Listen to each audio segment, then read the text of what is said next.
Welcome everybody to this evening's webinar. I've had this question a lot in recent weeks, so I figured it was a good time to talk about it. We're going to talk about the nutritional support for an injured horse rehab strategies. Because I think one of the biggest mistakes that a lot of people make, especially if it's a high performance athlete, or even just a horse that's been exercising heavily in their workload, um, that when they're injured and they're not doing all of that work anymore, that the first thing we need to do is cut all the feedback. Because we think, well, if he's got to be on stall rest, for example, we don't want him to be excitable and injure himself further by not being able to settle. So we take away a lot of the feed. But yes, we want to back off on some of the calories and some of the types of energy we're giving the horse. But as we go through this program, you'll see that injury is actually quite devastating to the metabolism of the horse. And in order to heal, they need nutrients. So us taking those nutrients away can be very counterproductive. So we'll look at different injuries, the metabolic consequences of these injuries. Like the first thing the horse wants to do is heal.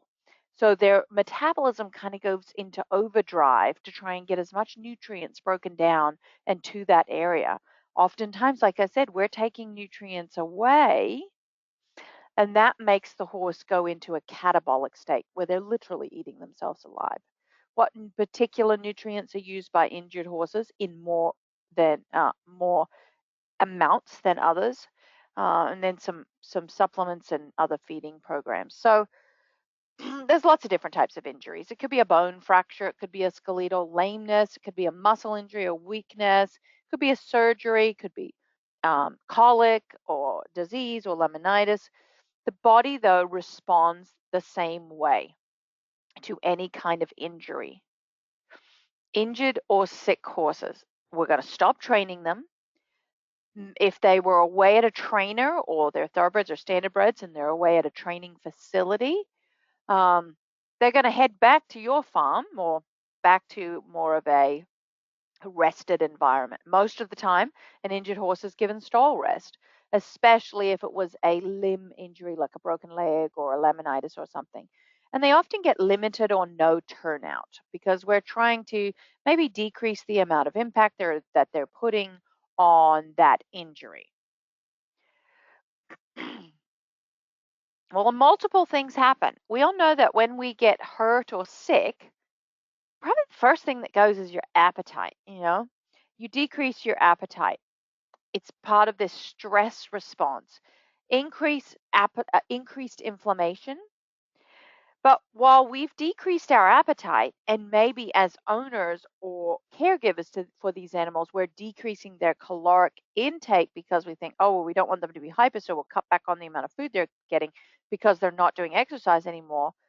Their energy demands may not be as much as they were when they were racing as a racehorse or barrel racer, but they are much higher than just maintenance.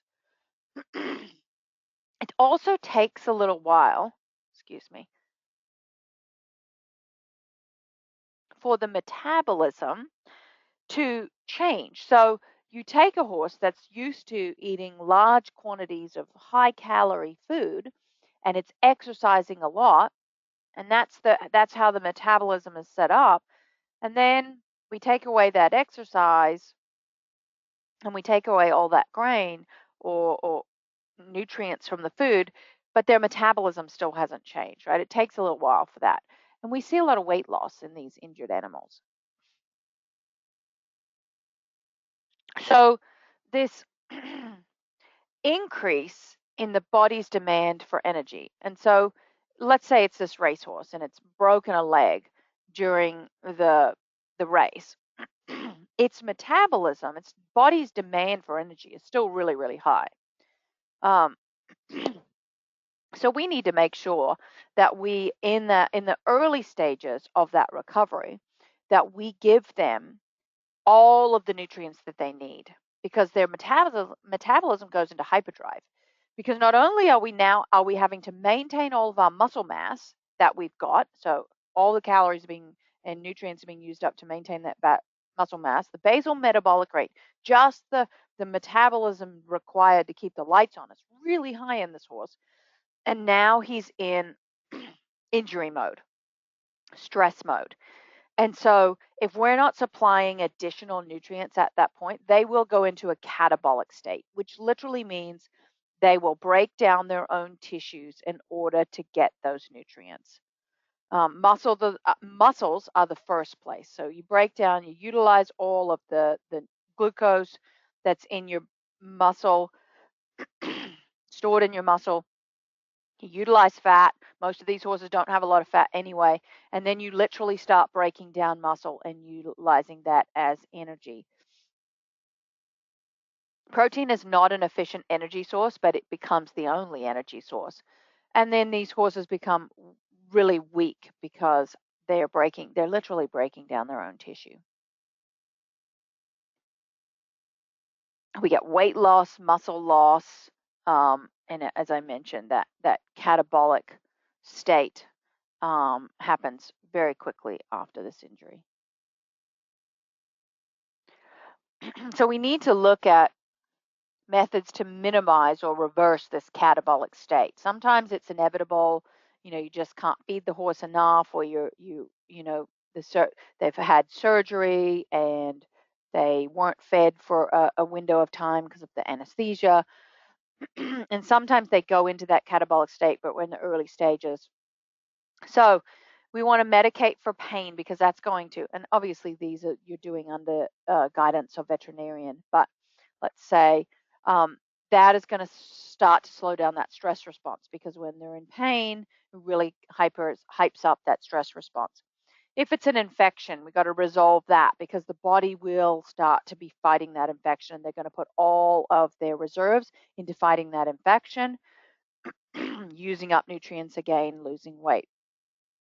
But we also need to make sure that we're providing adequate intake of high quality fiber as well, because the other thing we know is that stress immediately impacts the cells that line the hindgut. So let's just look at a nutrient utilization for a non-injured horse, just regular old maintenance horse, non-stress, not working. 90% of the calories come from fat stores within the body, right? 5 to 8% of calories come from protein. That's proteins that are in the hay, in the grain. If we look at that stressed or injured horse, 50% of the calories come from stored body fat. 20% of the calories come from stored carbohydrates, so the sugar in your muscle. But then 30% of calories come from the breakdown of protein. First, it's the muscles, but then it can be you're breaking down your organs. So the worst case scenario when we have this catabolic state, if we don't fix it, they will end up breaking down their own organs, liver, kidney, heart. And when you start to attack the heart muscle, then you start to see heart attack, and that is irreversible. So we've looked at the nutrient requirements of injured horses, and we know that there's an elevated energy or calorie requirement to fuel recovery, elevated protein requirement to heal muscle and bone, and the trace minerals and vitamins may also be increased, especially if it's a bone injury. So if we look at what happens in humans, we can kind of extrapolate what's going to happen in horses. And we see that there's a 25% increase in protein over that maintenance protein requirement has been suggested for sick horses. And to put that in more normal terms, that is about a horse in light exercise, right? So that's if your horse was at maintenance or stabled or doing not a lot of exercise to start with. Then we're going to look at the caloric requirement for light exercise. If your horse was in full exercise, then we want to make sure that we continue feeding them, because remember, his metabolism, we're going to have to slowly taper that down. It can't be all at once. He's not exercising, we're cutting him right back, right?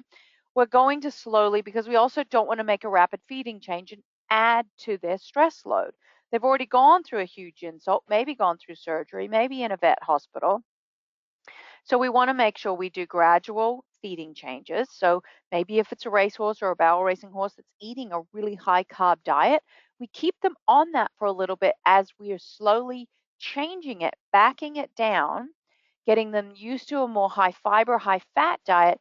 And we're not completely cutting the calories though. We're changing the source of the calories, because a lot of times we think in our mind, decrease the calories because we don't want this horse to be excitable, but we can change the type of energy. So we're going to use more fat and fiber versus carbohydrates. And that will give them the energy required to heal and fuel that metabolism so they're not breaking down their own muscles, but it will also enable us to have a manageable horse in the stall. So here you see a horse that's sick and light exercise. That's kind of where we're sitting. Long term, as a horse that's recovering, it needs to get the same calories and nutrients as a horse doing light exercise, energy and protein wise.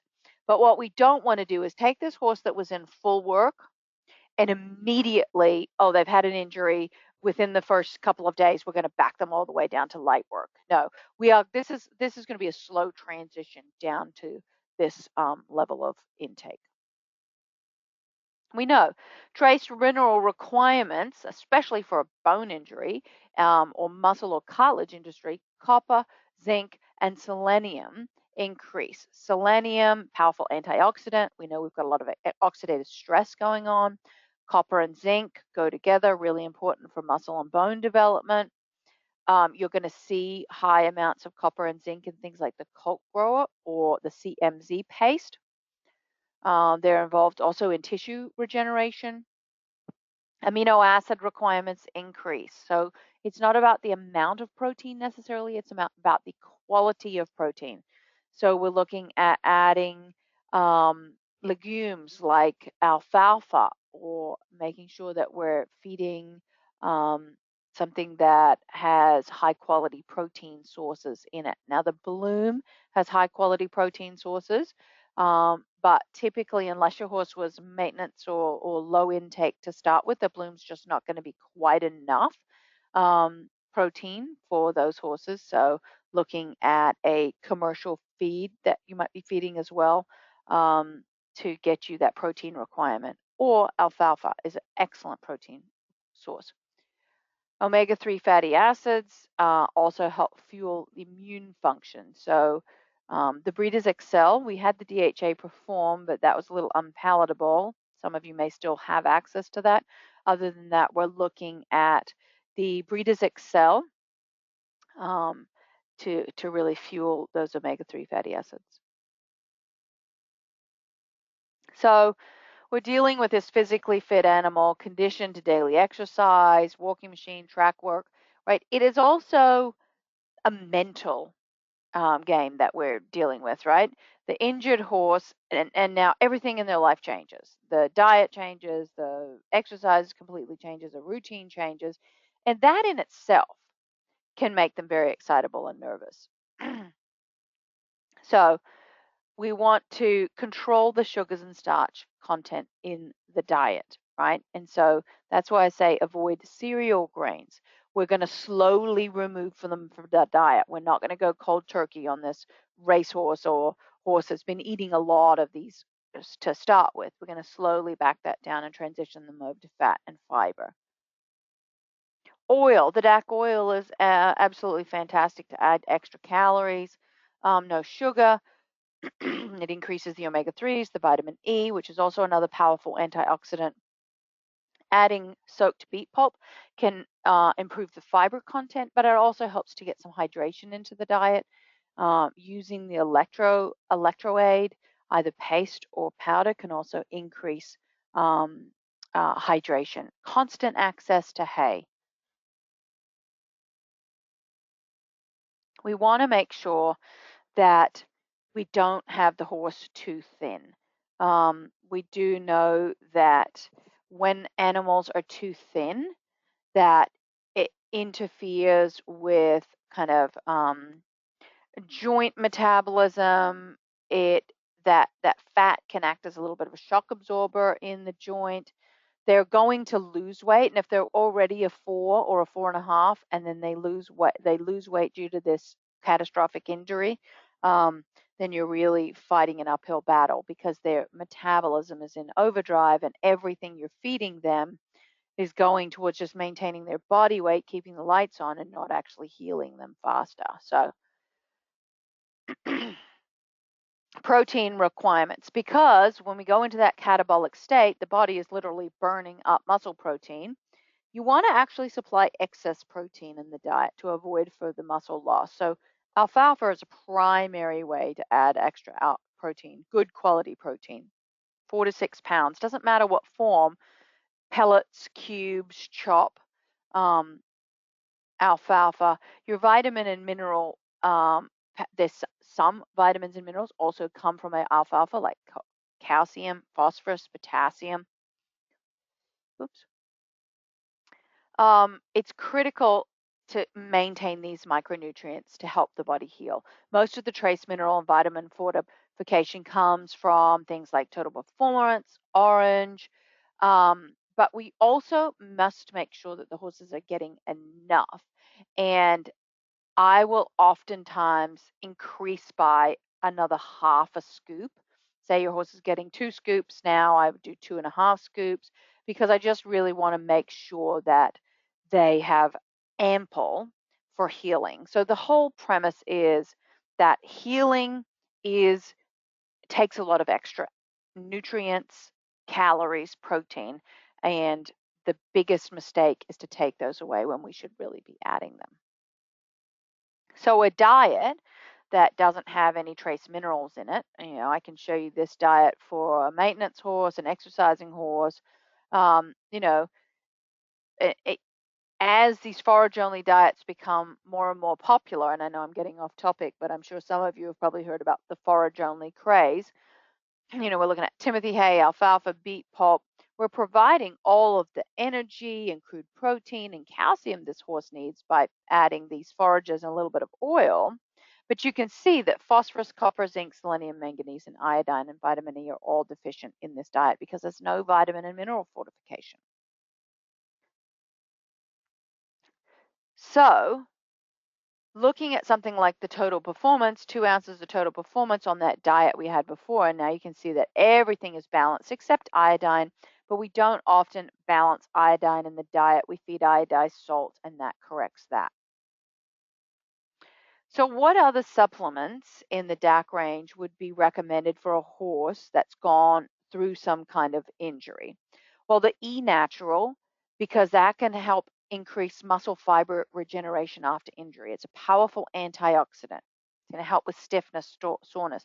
DHA Perform, if you have it, or the Breeders Excel, is a very high omega-3 fatty acid that can help with inflammation and wound healing.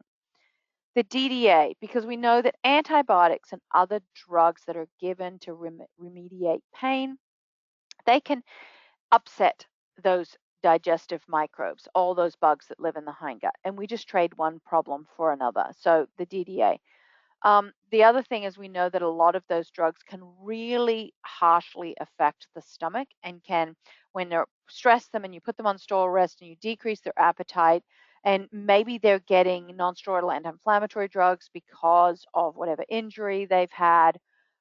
These all increase the risk of gastric ulcers. So cool gut 100% for these horses. If your horse is a little excitable, you may also put the Calm B into this list.